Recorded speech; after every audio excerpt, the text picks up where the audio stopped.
I feel like everybody is on the opposite side of the room from me.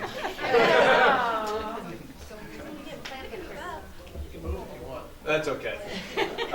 So thank you for coming tonight. My name is Matt Haney. I'm the principal here at the high school.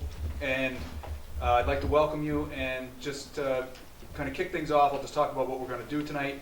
At the start, Julie and I are going to run through a slideshow presentation just to kind of hit some of the key points of what we're going to talk about tonight. And we're here to talk about what we're going to be doing for grades for students next year, grades and transcripts and those types of things. So Julie and I are going to run through the slideshow. Some of this may be redundant. I know many of you have heard a lot of this before.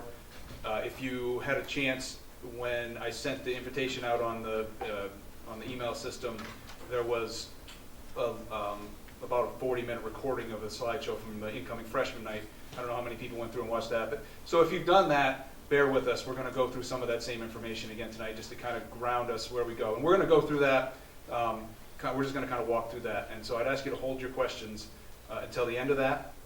And then we have a panel of teachers and a guidance counselor and our administrative staff.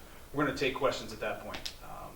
So again, I'd like to thank you for coming out, and I'm going to kick it over to start off our slideshow to Julie Kablinski, our Dean of Curriculum.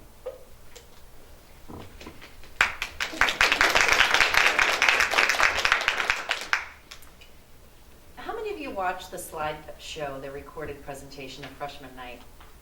Okay, so a fair amount, half of you. Raise your hand if you did not. That's okay. Okay. This is not the same presentation. There's different information on there. In fact, it's a lot lifted from the handout that was electronically emailed out to folks in advance, sort of a bulleted recap of what we've done so far and what our intentions are in moving forward at this point. If you want more information and details, I would encourage you to ask questions, of course, during the panel part, and then maybe review the video again. That might be helpful for some. So I'm going to begin here and just kind of recap LD 1422. That's our current law right now that talks about proficiency-based education in the state of Maine. And we are currently in an agreement with the state because everybody did an application in terms of their readiness of where they were and their ability to comply with this. And that began with the class of 2018. So we are in this process of working to certify the proficiencies of what we're calling graduation standards, beginning with the class of 2018. But we're being a little flexible with them and also being flexible with the class of 2019. And this is part of our agreement with the state so that we can make sure that we have the right programming in place. So if that we need to create different programming for students who need more time and interventions, we can do that. But just to step back a little bit, this law basically says that we have to certify and award proficiency-based diplomas. And that seems to be a little confusing for folks, so I'll try to say that very simply, but it's identifying key competencies we want all kids to have for when they graduate. So these competencies are what we're calling graduation standards. They're sort of the deal breakers. You need to meet these in order to graduate. For the class of 2018 and 19, they're not deal breakers. But we are emphasizing them and we are coaching kids towards them, and we are seeing great success right now, and our prediction was that all students would meet them by the end of sophomore year. Most, and most are. And now we have put in the right supports in place and the right next course sequences for those students who need more time. So I know I've spoken with some parents and they have said, actually they were disappointed that we weren't holding their kid accountable to those graduation standards. And I thought, wow, we wanted to be more flexible in this time of transition, not less flexible. Why? And the parent had said to me, well, I think my kid would have risen to the occasion and met the standard had he or she known that it was a deal breaker. And I thought, oh, well, okay, good point taken. But again, in this time where we're trying to be more flexible, we thought it was more important that we monitor it and make sure we're making the right decisions. And so far, we're pretty happy with them, that our projections are ringing true, and we are putting the right supports in place to catch those kids who are not meeting the graduation standards by the end of their sophomore year. This law also talks about certifying what we're calling the guiding principles. And these are the guiding principles put forth by the state of Maine. And this is what we mean by saying you are college and career ready. So when we selected standards, we picked things that spoke as evidence to these components. So we want all of your students to be clear and effective communicators. There's lots of Common Core literacy standards there for reading, writing, and speaking. We want students to be self-directed learners, creative, practical problem solvers. I used to be able to rattle this off pretty quick. Responsible, involved citizens, and integrative and informed thinkers. So all of our selection of standards really were thoughtfully chosen to speak to evidence of these pieces. And in getting there, in this period of transition, it's been really quite exciting because we've been able to kind of blow up some old processes that we always did things this way, and sometimes people say, well, I don't really know why we did things this way. Why do we always read that book? Or why do we always do it this way? Why do we always have that assessment? And it gave us a good opportunity to say, well, can we do things differently? And can we give kids different ways to meet these standards so that their program, their education was more engaging? So it's been a pretty exciting process in that respect. And that's consistent with the law, that we're supposed to be giving kids different ways in which they can show their mastery so that they don't get stuck in one way. And then we also have some local graduation requirements, which are a little different for each class, so let me go over those. For the class of 2017, we're doing all of those bullets. Any class of 2017 folks in the audience? Okay, great. Your students are still having to do the portfolio tasks. And the portfolio tasks of what we've been practicing for over 10 years now, and we're calling that what used to be our competency-based system, and you had to meet certain tasks which were evidence of certain competencies. So the popular ones are writing a foreign policy paper. You know, you had to be able to do that task in order to graduate from high school. You had to write, complete the buying a car assessment as evidence of some minimum competencies. That was separate from your grades. That's still in place. So your students still have to meet those tasks. For the class of 2018 and 19, we've removed that requirement. And that had a lot to do with our multiple opportunities idea that I was speaking to a few minutes ago. That you didn't have to show buying the car task in order to meet those standards. There was different ways you could show evidence of that. So we began to kind of give, again, our curriculum a harder look about how we could better engage students. Let's see. Okay, so again, just to recap, so for the class of 2018 and 19, you do not have to meet the graduation standards in order to graduate. But you do have to pass the classes with those standards in them. And I'll go over what that means in the next slide. But we're going to continue to coach students who need more time to show mastery with those. And we're going to recommend certain class course sequences to help them get that remediation. Okay, so up to date, I'm going to go through kind of year one and year two of the work that we've done thus far, and then I'm going to pass it over to Matt to talk about moving forward. So year one, what we did is we, first of all, before year one even started, I should say pre-year one, we began to do a lot of homework and research and think pretty deeply about how we wanted to roll this out. And as a part of that process, we thought, well, we really needed to have a very responsive team that could work together and share information, share students, share just about everything. And so the freshman team creation was born. And that particular team began to develop its curriculum frameworks and design their assessments and do all that pre-planning and preparation before the first year of implementation. So the first year of implementation was just in the 4 subject areas of ELA, math, science, and social studies. And to clarify, ELA was freshman English, so if you took additional electives, you would have had a traditional experience. IPS is our traditional freshman science course. If you took honors bio your freshman year, you were sort of fast-tracking a little bit, and you would have experienced a traditional system. So you had a blended system that first year.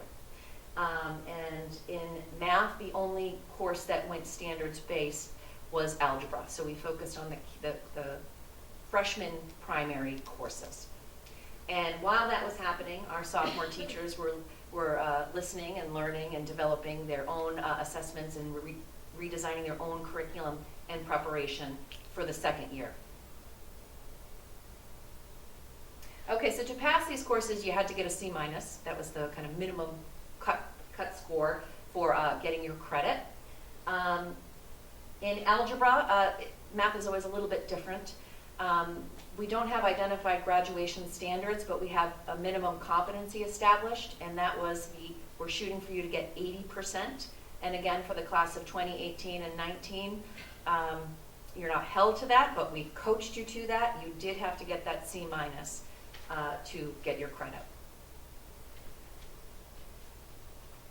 I know there's a lot of moving parts to this, but we'll answer questions afterwards.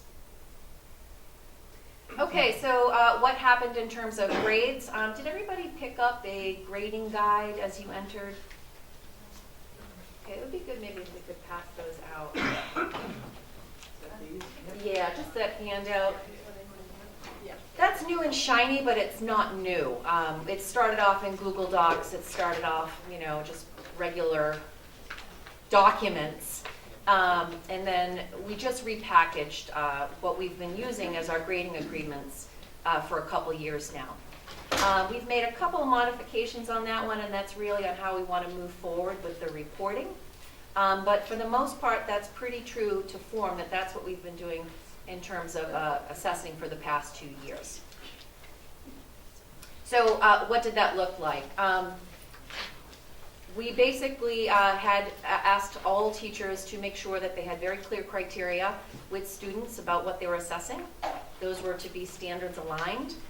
They were to be using a 4-3-2-1 scale, and that scale needed to convert to a percent and letter grade. And that's pretty much how it worked for the first 2 years.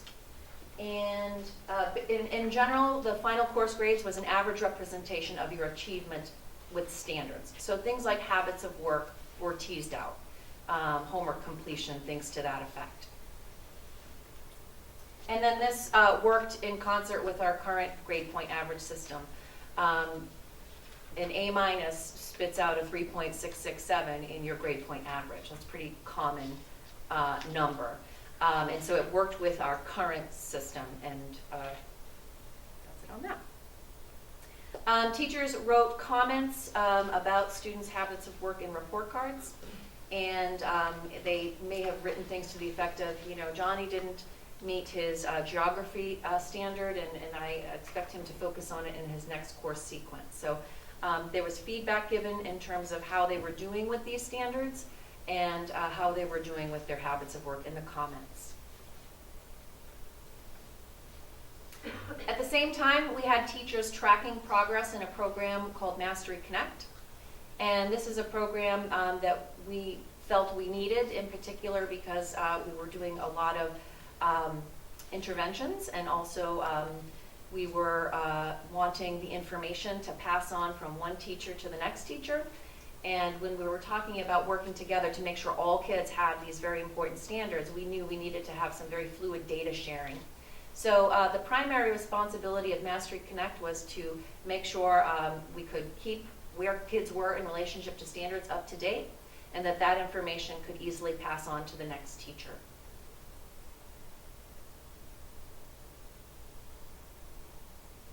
Okay, so year 2, we began to fold in the sophomore courses in ELA, science, social studies, and math.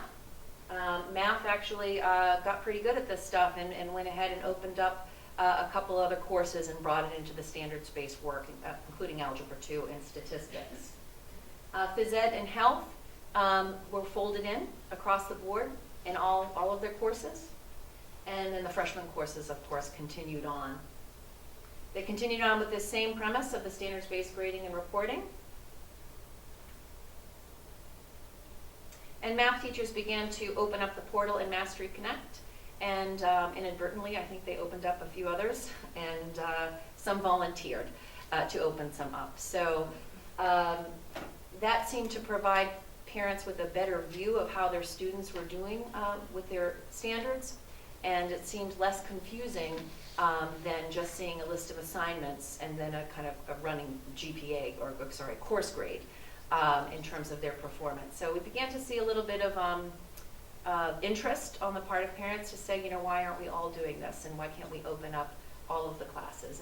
And really, we were trying to be respectful of teachers who were learning a new tool while also beginning some new instructional work, and it was more important that the instruction was robust and great, and we wanted to, you know, make sure that the tracking was happening, but we were a little looser on the timeline. It was okay if they didn't have it up to date week by week. What was more important to us is before it went on to the next teacher, or before the interventionist would work with the student, that the data was up to date. So that's how we regulated that.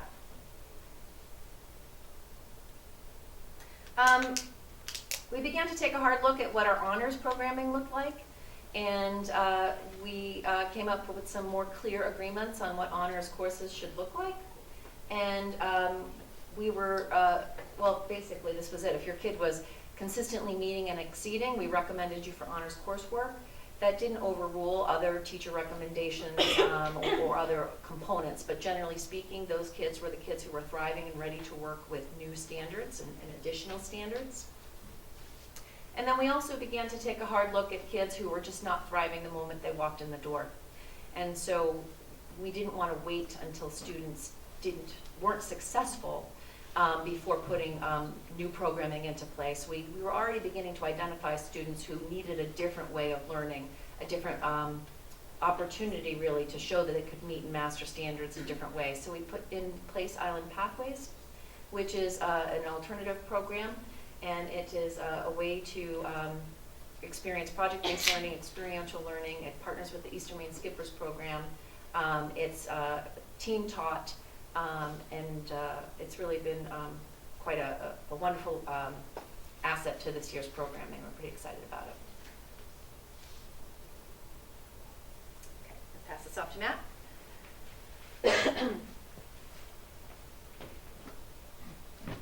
Before I start talking about our plan for next year, one of the things that we were curious about is, and one of the thoughts that we had that might happen is, as students started to be held to more rigorous, more demanding standards and criteria, and their grades were being arrived upon without any sort of benefit of anything other than their achievement against those standards, like did you do your homework on time, and you know, those types of things that traditionally have maybe inflated grades for students who might not get all the way to a standard.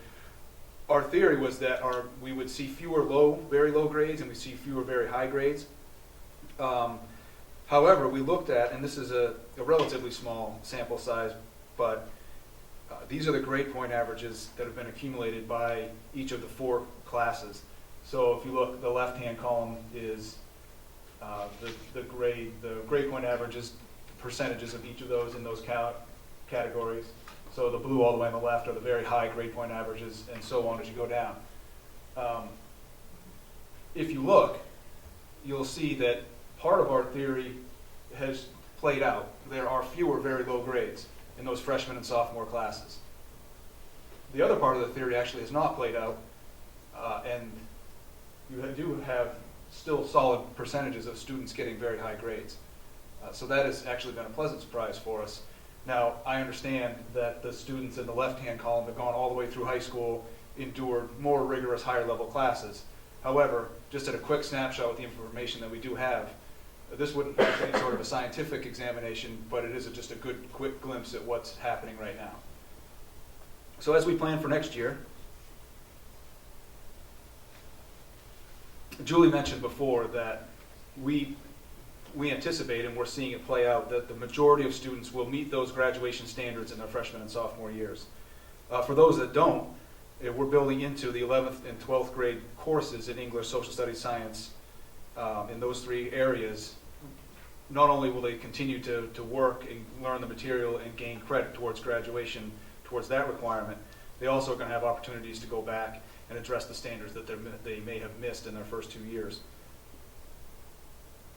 It won't be, this is where it starts to diverge a little bit from our former portfolio task system, where they were standards based and you had to get a modal score of 3, which means you had more 3s than anything else, or 3s and 4s than anything else. But what you did was just do that same task over and over again until you got it to the point that it met standard or exceeded the standard. What we've seen now, what we're doing now is just reassessing those same standards in different ways, in different contexts, through different courses. But we're able with Mastery Connect to keep track of what standards the students have yet to meet, and that's what they continue to do as they get older. Next year, this is a big important point. Next year is the year that we're going to go, where all of our courses are going to be standards-based, including electives, advanced placement, honors courses. Every course that we have is going to be assessed in the standards-based model.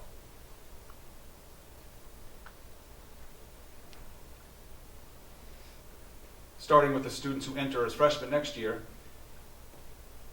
their entire experience in high school will be a fully standards-based model. The class of 2020, which are next year's freshmen, as Julie mentioned, up until now, anybody who's in high school now, we're helping them meet standards, we're building in remediations, but we aren't going to, when they get to the end of their senior year, if they have a standard that isn't all the way up to a level of proficiency, we're not going to withhold the diploma for those students. Starting with the class of 2020, we are. Now, I use strong language there, and I said the word withhold the diploma.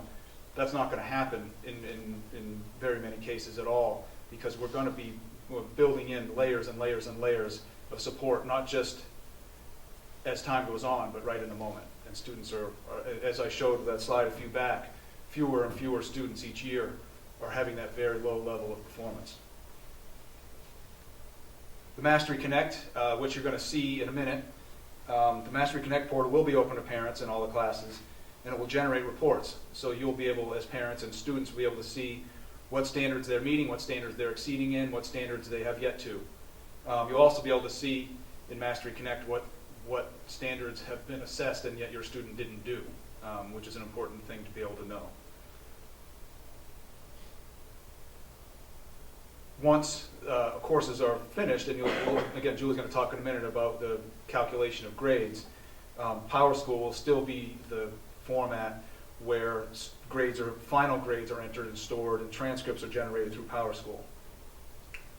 One of the things that we've also done and have ready to go for next fall is we changed our school profile that goes out to colleges with transcripts, and it describes very clearly what we're doing with our standards-based grading, how GPAs are calculated, how courses are calculated, what courses look like, and so forth. It is a very good description of what's happening in our school. And as I mentioned, Julie now is going to kind of take you under the hood on Mastery Connect and see how those grades are finally tabulated.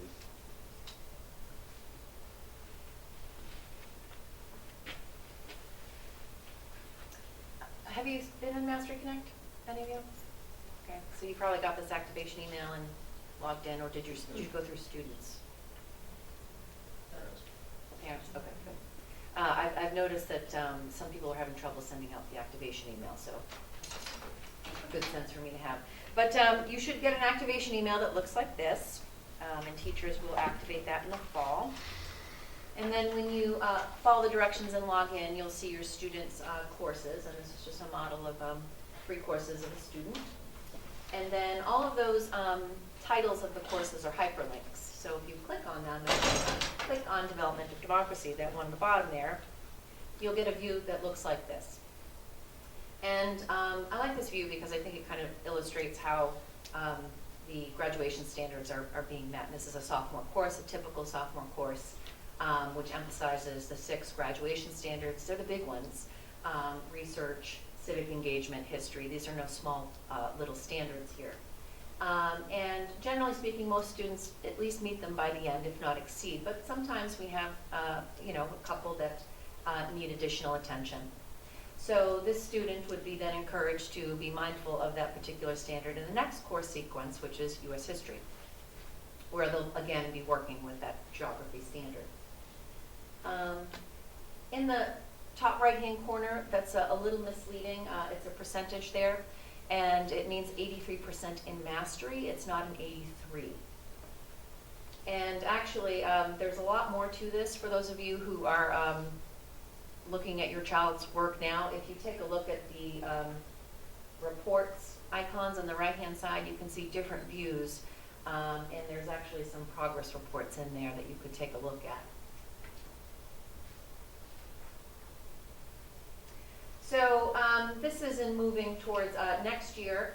We are going to be using this particular tool to help us communicate with all of you how we're arriving at your students' grades. And basically what we're doing is we're taking each standard and then we're asking students to create a body of evidence that demonstrates their mastery. These are not one and done standards. We expect students to be able to demonstrate research in different ways using different angles of emphasis throughout the course. And we are looking really for over time that they are consistently meeting or showing growth towards meeting and exceeding the standard.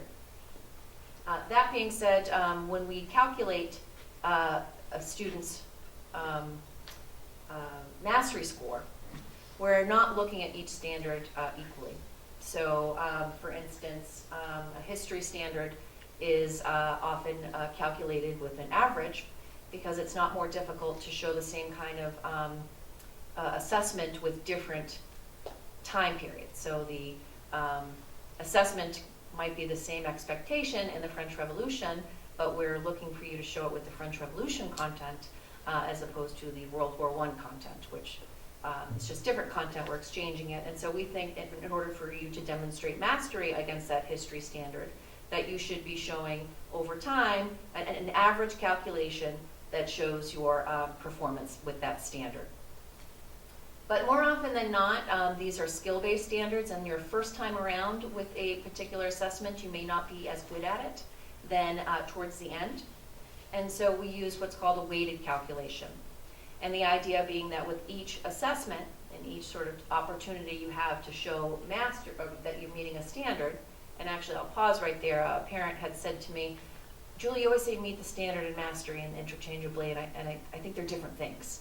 Can you be more clear? I will try. I apologize for that. I know I'm guilty of that. If we look at that economic standard, we see that the first time they met the standard, that's meeting the standard. It's just once, but it's not really mastery. You have to build a case for mastery. It's really what your final achievement is of that standard. So hopefully that clarifies that. But going back to that example, over time, as you're building this case, this body of evidence, the idea being that you're getting better at it, so the end should weigh more heavily than the first time. And that is going to be noted under the standard. So you'll see the standard there, and then you'll see how that particular standard is being calculated. You notice that the does not meet is in there, and that's part of the calculation, so it matters. And there might be various reasons why that particular student did not meet. It looks a little inconsistent, so the likelihood is maybe they didn't really do their planning, preparation, and practice required to be ready for that.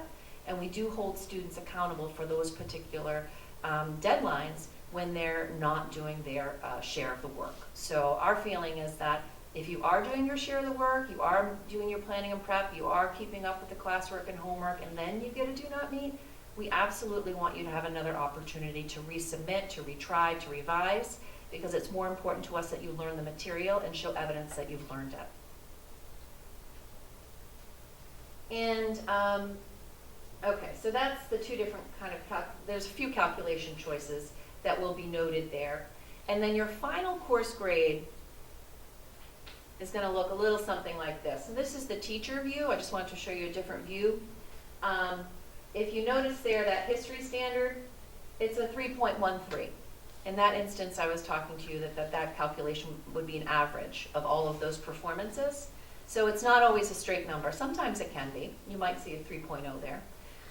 But you will also see a little more granularity there with decimal points, and that will represent the final achievement of that particular standard. That's your mastery score, if that makes sense.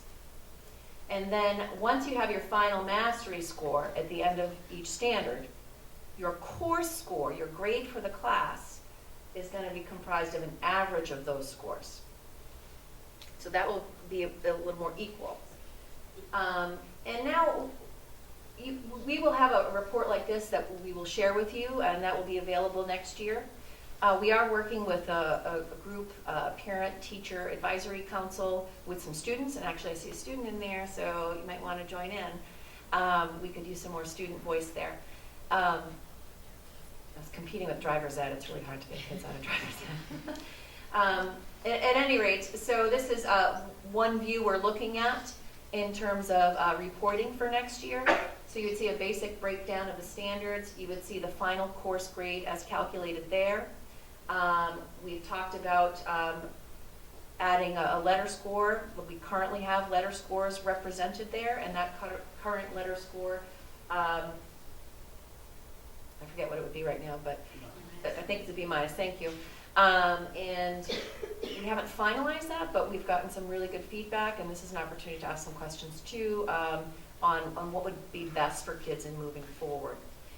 In moving forward, we are recognizing we're moving from a blended system to a full-blown system where everything is standards-based, and we recognize the rigor has been increased, and so we're looking at ways to best represent that. And we are looking for ways to best represent that also in the grade point average calculation. So I know that we're using a 4-point scale as we calculate here a course grade, but that's a different calculation than the grade point average calculation. So that's a course grade, and course grades lead to GPA scores, and we can set up algorithms for that. And that's what part of our work on the committee is going to be looking at. And making a recommendation and moving forward. So I don't have that finalized for you right now, but you will see a report that looks something like this, and you'll continue to see habits of work teased out of the grades and reported in comments. So at this point, I would like to invite our panelists to take a cozy seat up front. Thank you. We have Bo Green in math. We have Alana Strout from social studies. Michelle Gertler, our Director of Guidance, Ian Braun, our Dean of Students, who's actually a really good person to ask on how we're using that information to support students. He's been spearheading the what we call the RTI component, which is a response to intervention. So we don't wait till kids fail. We're monitoring and paying attention and trying to put interventions in place in a timely way. And then myself and Matt's the moderator.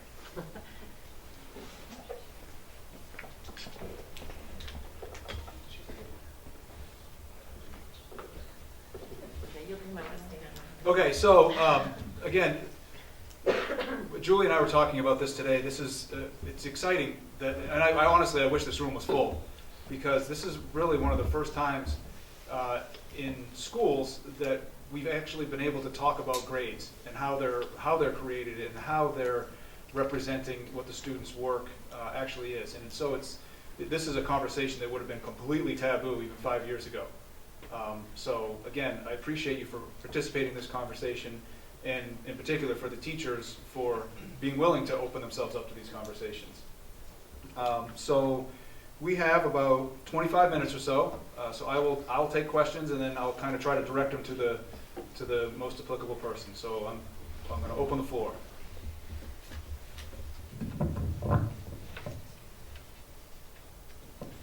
All right, have a good evening. Have the students been shown a presentation of this before, of how the grading is working? Or they just expected to kind of go along with the program and be discouraged along the way? Oh, I should use the microphone. Yeah. Okay, sorry. Before Julie starts, though, I will say that what we're talking about here is next year. So. But some students are seeing it now, and I have not seen anything from Mastery Connect for an email, and my student's being graded with Mastery Connect, and he's super frustrated, which is why he's here tonight, going from getting straight A's to getting a 3, which doesn't mean a whole lot to him. He sees himself going from honor roll to a 3. Can you help address that? Is honor roll going away? There's a lot to that, so can I I know. Yeah. So let me start with the first one, a presentation. No. Recently I had some conversations with students and sort of focus groups to kind of check in and see how things were going. And we had asked teachers to write in their syllabus and explain how things were going and so forth, and it was done at a teacher level. But then I did begin to recognize that conceptually as a whole school, we didn't have that same message. So that's something that we're working on to do better with. So that feedback has been taken. I'm not sure how to respond to the second question because a lot of that does have to do with teacher, and I don't want to project, what's going on in that particular class. But it would definitely be worth a conversation for us to sit down and tease out what's going on and to problem solve that. I don't want to make a broad statement in response to that particular issue. But in terms of, our kids who normally got A's getting A's, well, it depends. Some kids are benefiting from the teasing out of pieces that used to penalize them, and some kids are not because they're not demonstrating proficiency or exceeding the standard with the criteria that the teacher put forward. So there has been some role swapping there. Anybody else want to add to that? I do. Yeah, okay.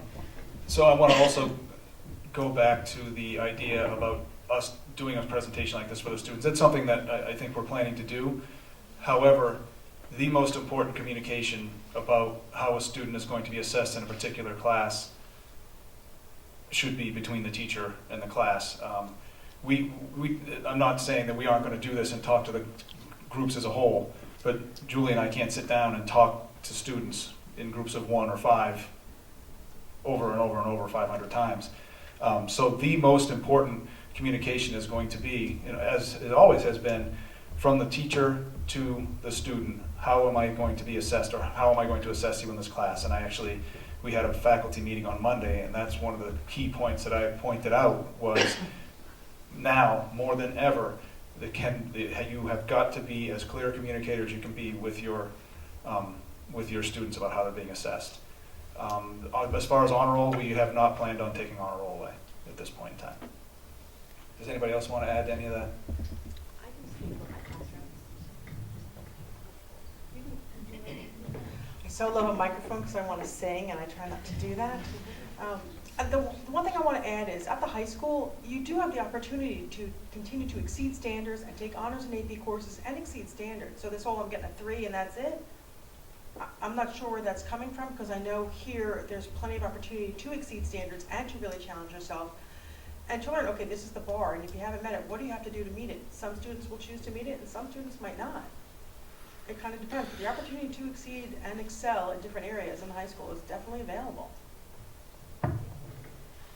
So I can speak about what I do in my classroom. From the very beginning in my course, I talked to the students very deliberately about what it means to meet standard. All of our summatives and all of our bigger formatives have rubrics attached and have checklists. And so when we look at a rubric, they know what that equates to. They know where their performance is on the rubric, where they may have muddled things up a little bit, and then where they did really well. So I find that my feedback, according to rubrics, is really deliberate and meaningful. And as far as exceeding standard, going from like that B to an A, what's lovely about the standards-based system that I've been working with for 2 years is that for every rubric, it's pretty clear what needs to happen to get that exceeding. And sometimes, if it's not clear, it's just the matter of a conference. And another thing that's really great, like Michelle said, that all summatives, all big parts, all big assessments you can revise that. And you can revise that for a 4. In my experience, not a lot of kids do that. They'll receive a 3 on a rubric scale, which means meeting standard. And then it's sort of their initiative to work for that 4 and to sort of make arrangements for that. We have built-in remediation time in our classes. We also have that time available for students to sort of work towards that 4.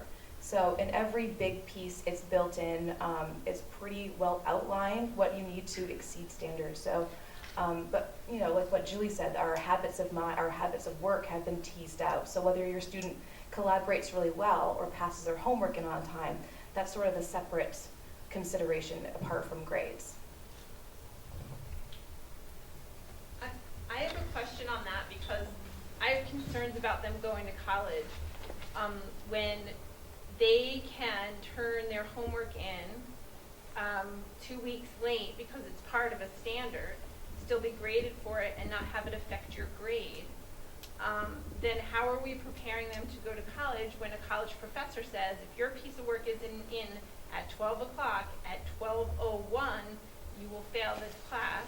I feel like that's not preparing them a life skill for that. And I have one child that, you know, does what you say, does her standards over and over and over and over and over again. And that concerns me too, that you would be so crazy about that standard that you have to do it over and over and over again until you, I mean, I'm not sure if that's a successful thing either. But I'm concerned that we're not preparing them for what's out there when they go to college if this is what they're set up for now.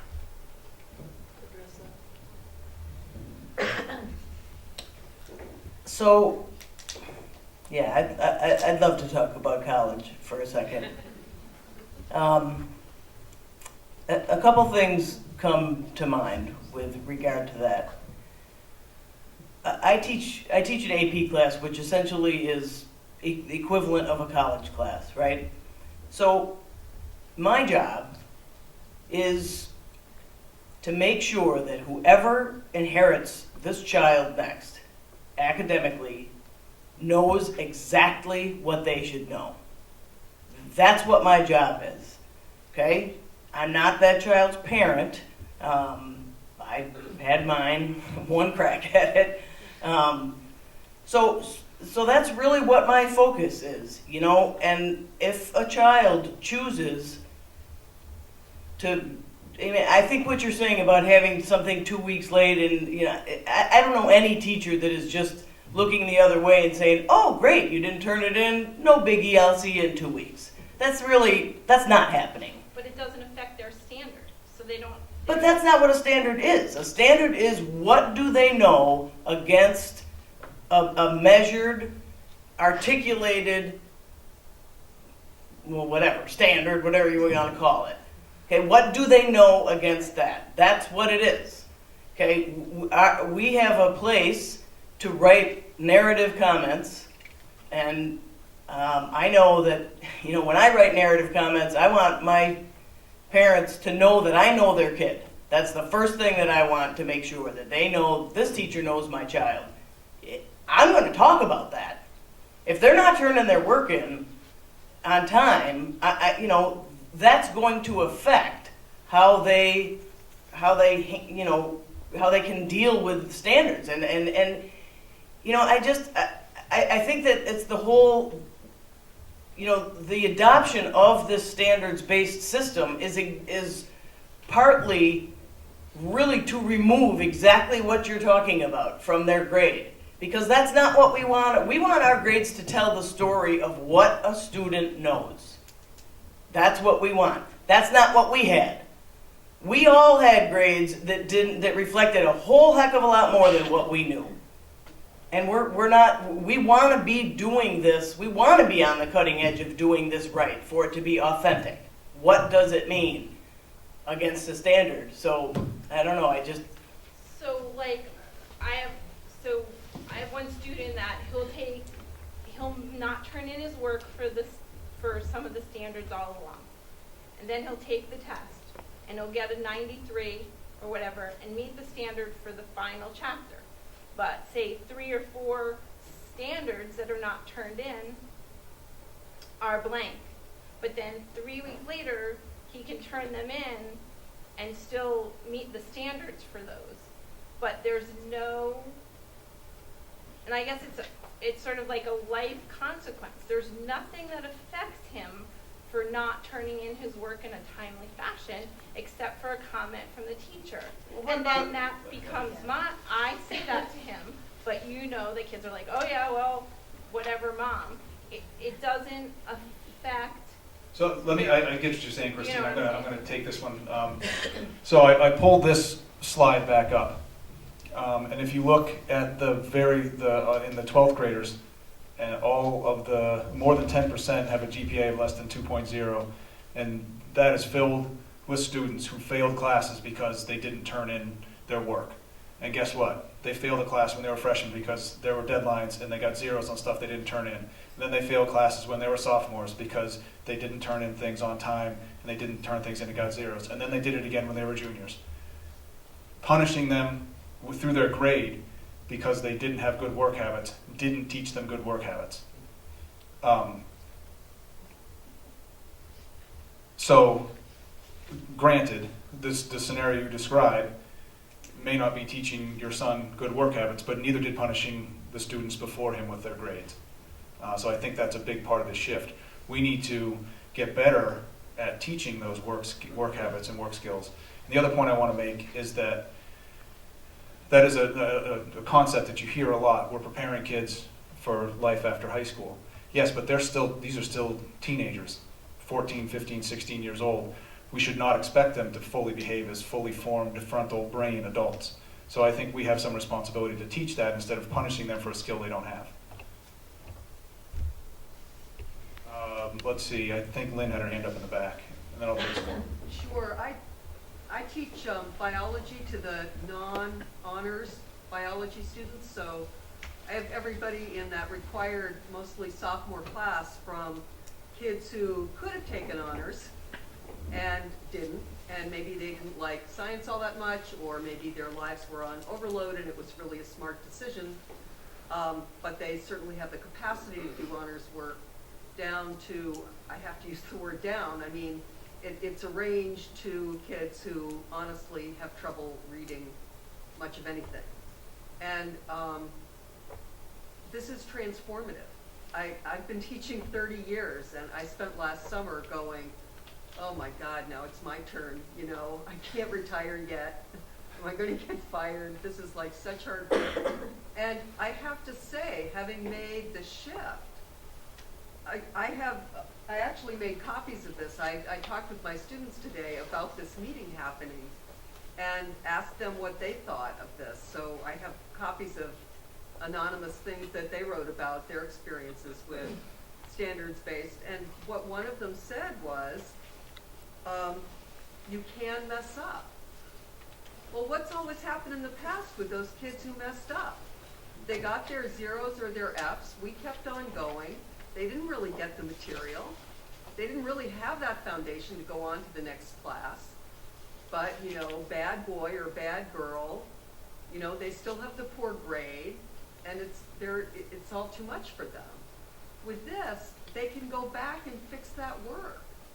They can understand it. They can feel like they really did get it. It isn't on, you know, I mean, and of course all of our worries were that it was going to all snowball and they were going to think that they didn't have to do anything until the last 2 weeks when they could suddenly scramble and fix it all. And all I'm saying is that my fears are not being realized. I mean, that it's not happening that way. Thanks, they Lynn. they want to be on top of it. And the one other thing I was going to say is there is definitely a consequence for waiting until the end, because the consequences of your life is much more difficult than if you had done it when it was initially assigned. More questions. Lily. In the actual reporting, like this sample here, where is the spot for Bo's comments? Like, I guess it concerns me, are we just reporting the standards that they know? Like, I mean, currently, when you send a transcript to a college, is it just the grades, and the teacher recommendation, or in the transcript itself, is there anything about the kind of student, you know, the kind of enthusiasm a student might have, or, you know, you can be a completely unenthused student with a very strong brain, you know, or a very enthusiastic student that pushes yourself, you know, and you're both meeting the standard, but you meet it in a different way. And to me, that's a little bit important for the next, you know, the next stage of, so that you're not just accepting students that can meet standards, but that you're creating yourself a student body of various types of kids, but also for kids to feel, this is my big thing I keep saying, is I want to be sure the reporting is a true representation of the student, not just academically, because that's not what we're not just academic.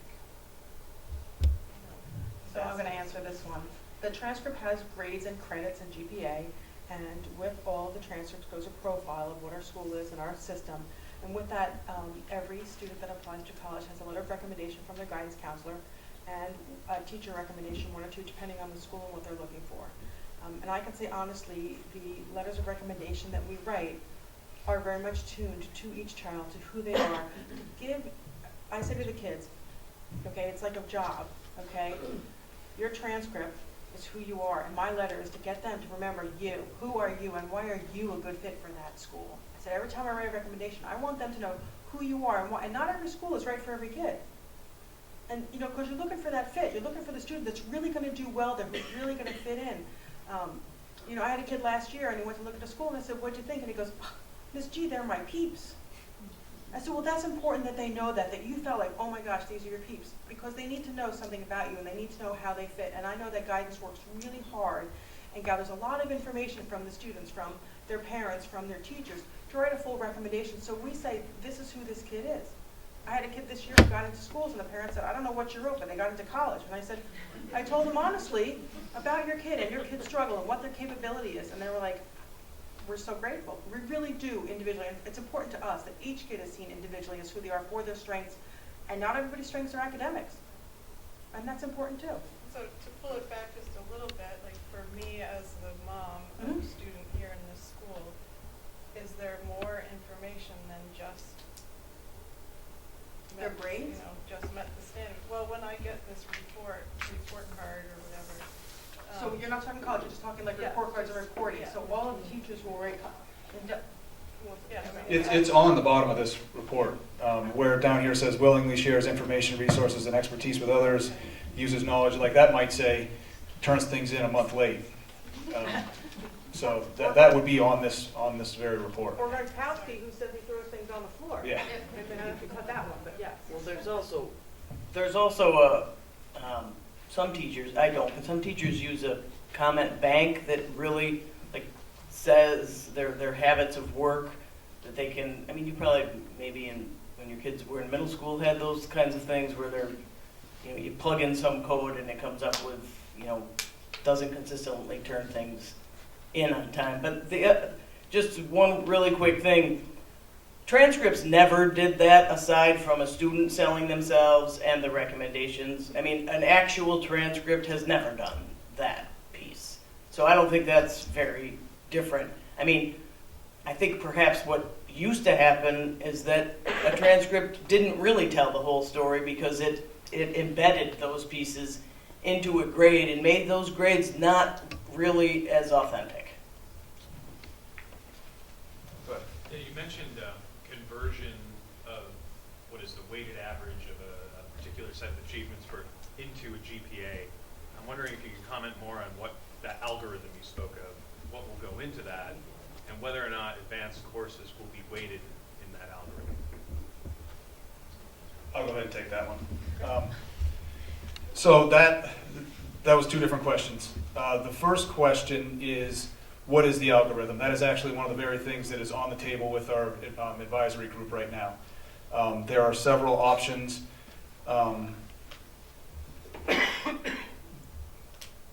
the options that are most attractive are ones in which the GPA winds up being higher than that average for the class.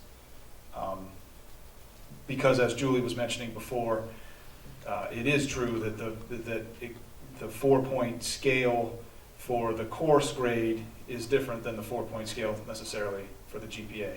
So I can't exactly tell you because we don't exactly know, but there is going to be that piece in there. And we do have another meeting with that group next week to kind of pull that together. That was the charge for the next meeting. And then as far as weighting grades for honors and AP classes, this is a conversation that we've had for many years. And what we found through our studies is it does not have an impact on what happens to students after they come here. The most important things, as Michelle said, are a solid transcript that shows a rigorous course of study, a clear transcript that it's easy to tell, and students who have achieved in those rigorous courses. And then on top of that, good essays, good college SATs and ACT scores, great teacher recommendations, great guidance council recommendations. Those are the same things. We haven't weighted grades here in the school, and our students are accepted at highly selective schools at a significantly higher rate than those published acceptance rates at those schools. So that's not something that we're looking at changing in this new grading system. So what motivates a student to push themselves to take AP Calculus instead of, Because you don't get into those highly selective schools if you don't take those rigorous courses. but it's not reflected in your GPA? It's not reflected in your GPA. If it's not weighted. I mean, so you get a 3 in AP Calculus, or you get a 4 in regular calculus. Why wouldn't you, I don't understand why you wouldn't weight that. Because if you're looking at a highly selective school, an A in regular calculus is very different from or a 3 or a 4 in regular calculus is very different from AP calculus. Well, that's a bad example because there's Yes, no such calculus. yeah. Yeah. So- Yeah. Oh. Bad example. Yeah. Okay, so AP, English, say. Okay, so let's just say English. Okay, so in the old system, you took college prep courses, you got A's and everything. You weren't getting into highly selective schools. It doesn't work out that way. I mean, you have to be really taking the rigor and the highly.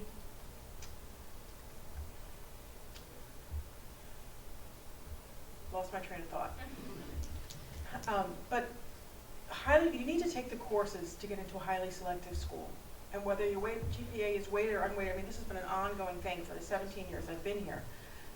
It's going to be the rigor of the courses and how well you do in those courses. So if you have a child that's like, I want to go to a highly selective school, then I'm going to say up front from the beginning, you need to be pushing honors, AP, meeting and exceeding standards along the way.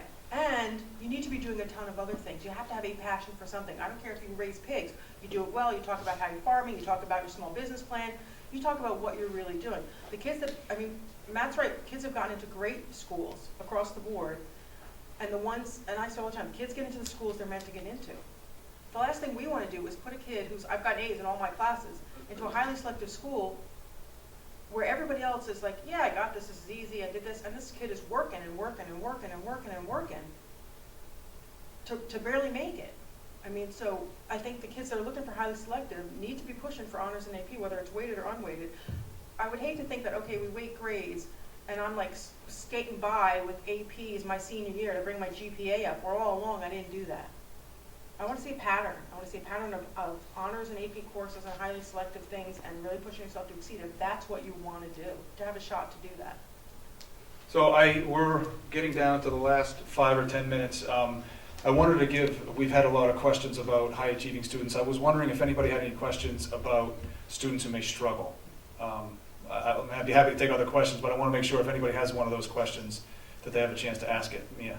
Well, I guess this question would go for all students, I hope, is the management of, what we were talking about earlier, about the management of doing something over and over again till you get a 3 or a 4, and some kids with that please, the kids that want to please, and then you have the kids that don't know how to manage in general, and having to do not only their next coursework, but then fix something from behind to do again.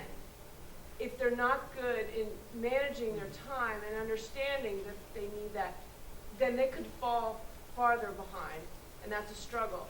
And so I'd like to see that through this process, with the students being allowed to redo stuff, not only encouraged to do it, but also encouraged to do it in a managed way, and helping them figure out so that the next time they don't have to redo it because they've already learned again how to manage their time and do it well. So I'd like to see that. And then the other thing, I'd love to see the letter grades go away, because I think the scales that we have are different than so many schools all over the place, and I just like to go to a straight percentage or the numbers. So those are my two. Thanks. Darren. Would it make sense at all to think about, let's say in Bo's AP Calc class, to have like a histogram that shows what the distribution is of students that have gotten 2.5s, 3.0s. So when anyone's looking at that class, they can say, hey, Bob, not only got a 3.8 and almost exceeded all the standards in AP Calc, but also like performed on the upper on the forward tail of that histogram. Is that? We haven't talked about breaking it down class by class like that, but what we are definitely going to do is put on our school profile the histogram of GPAs for that course, for that graduating class. So my only thought there is you're really mixing a whole bunch of apples and oranges, right? But Like can you say that again, DC? Because so give me if you have 30 kids in the calc class, Okay. like you would show how many, performed at the 2 to 2.5, 2.5 to 3. Oh, within that class. Within the class. And the classes, grades. Yeah, and the only reason I said per class is because when you compare the entire freshman class, you're comparing kids that have done, taken really advanced level work with kids that haven't, and that's kind of something feels more of a mishmash. But What would be the audience for something like that? I was thinking college admissions actually, but that would be hard for an admissions officer going through every class seeing. I don't know. I'm just trying to think. Yeah, of yeah. I understood that standards, though, if standards are set across the board and all teachers are teaching the same things, that we shouldn't be comparing our kids to all the kids in the class, that we should be looking at the kids meeting our standards. Isn't that the purpose of standards? Is that we have this set of goals and we're not comparing the kids to each other? All teachers aren't teaching the same thing. in Everybody the has. same English class, they're not teaching all the same standards? Go ahead, Julie. I think, yes, if they're teaching the same English class, they are working with the same standards. I think your point is really important, that we're looking at, if we're saying this is standards-based, and we're saying this is an advanced class, and we're saying these are the standards, and if you've met these standards, you've done an outstanding job. That's part of what the profile needs to say. I would be concerned, I think it's interesting to represent visually. Frankly, it's a FERPA issue. We have very small advanced classes here. So you couldn't report that without actually potentially sharing somebody else's grade. FERPA's the Privacy Act. So, yeah, I'm sorry, that's the Federal Privacy Act. So I think it's really important to get that kind of feedback and to be thinking creatively. Yeah. But I think that's what we have been told by admissions and counselors, and that's what other people who are dealing with this have been told, that if you have the highly rigorous course listed, and you have it clear what that means to meet the standards in those courses, that they're going to want those kids. Yeah. Because those kids are going to be super prepared. Mine was a bad suggestion. No, it's a good suggestion until you start thinking with your admissions hat on. So we have time for one more question, and then what we have is, where are those sheets? Okay, so if you have a question that you don't get to tonight, write it down on the sheet, and we'll put the answers to that on our proficiency-based education website. So go ahead up in the back. If a student is meeting 80% or better mastery in each class as they are supposed to, and then in the English, science, and social studies where they're supposed to meet each and every individual standard, and in one of those classes they have a P, partially meeting. So they get a comment on the report card, work on this in your next class. How does the teacher in the next class know that that student needs to do that? Is it on the student to work that out? Or will the teacher be able to look into Mastery Connect and say, that student needs to work on that standard in my class? That's a great question. I'll take that one. So a student's Mastery Connect data follows him or her to the next year. And so when I have freshmen and I have juniors right now, but I've seen sophomore level sort of Mastery Connects. My teaching partner works closely with freshman data. And so, for example, she'll have, it'll all sort of allocate into the Child's Mastery Connect. So looking down through your class roster, you can see it comes up right there. So you can take at a glance, say, okay, I have 3 kids that last year didn't meet this geography standard. I know that I need to focus on this at, like, heavily maybe in the first section, you know, and make sure that they're meeting that standard. And then moving on and doing more, doing more rigorous work through the regular sophomore curriculum. So teachers have that information right there, and we know exactly where to pinpoint and where to do that remediation. It's really brilliant that way. And, you know, we don't have a lot of kids who are missing all of them. So really, it's quite targeted. So I will, I'll hang around as long as people want to. I'll hang around. But I do want to go ahead and dismiss the large group. But like I said, I'll hang around and talk. And if you do have to go ahead and write down. But again, I'm so happy that people came out to talk about this, and we'll continue to have opportunities for people. Thank you. I just want to say one quick thing about like I write a lot of college letters, and on the Common App, it tells us as recommenders very specifically to compare this student with students, you know, in that same cohort. Outstanding, excellent. Right, so like. I'd like a couple more categories. Right, so I think that, you know, one thing is it's really important for kids to choose their recommenders wisely, someone who really knows them. But man, there is a lot of opportunity for us to really talk about kids, and they ask us to compare them to other students we have taught. Right, my mind was just working on No, I get it. I the know. class rank. You don't want I know. That makes sense.